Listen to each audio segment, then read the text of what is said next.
బీహార్ నలంద జిల్లాలోని కుల్ గ్రామంలో 3 ఏళ్ల బాలుడు ఆడుకుంటూ వెళ్లి ప్రమాదవశాత్తు బోరుబావిలో పడిపోయాడు. 40 అడుగుల లోతైన బోరుబావిలో పడ్డ చిన్నారిని రక్షించేందుకు సహాయక బృందాలు రంగంలోకి దిగాయి. బాలుని సురక్షితంగా బయటకు తీసేందుకు జేసీబీతో మట్టిని తవ్వుతున్నారు.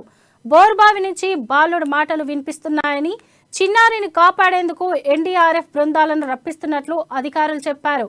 పొలంలో పనిచేస్తూ ఉండగా తన కుమారుడు బోరుబావిలో పడిపోయాడని బాలుడు తల్లి ఆవేదన వ్యక్తం చేసింది.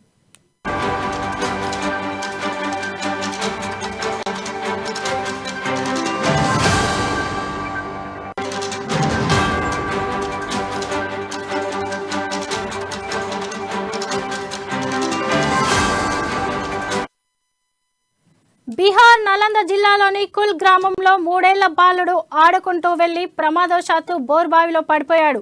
40 అడుగుల లోతైన బోరుబావిలో పడ్డ చిన్నారిని రక్షించేందుకు సహాయక బృందాలు రంగంలోకి దిగాయి. బాలుడిని సురక్షితంగా బయటికి తీసేందుకు జేసీబీతో మట్టిని తవ్వుతున్నారు. బోరుబావి నుంచి బాలుడి మాటలు వినిపిస్తున్నాయని, చిన్నారిని కాపాడేందుకు ఎన్డీఆర్ఎఫ్ బృందాలను రప్పిస్తున్నట్లు అధికారులు చెప్పారు. పొలంలో పని చేస్తూ ఉండగా తన కుమారుడు బోరుబావిలో పడిపోయాడని బాలుడి తల్లి ఆవేదన వ్యక్తం చేసింది.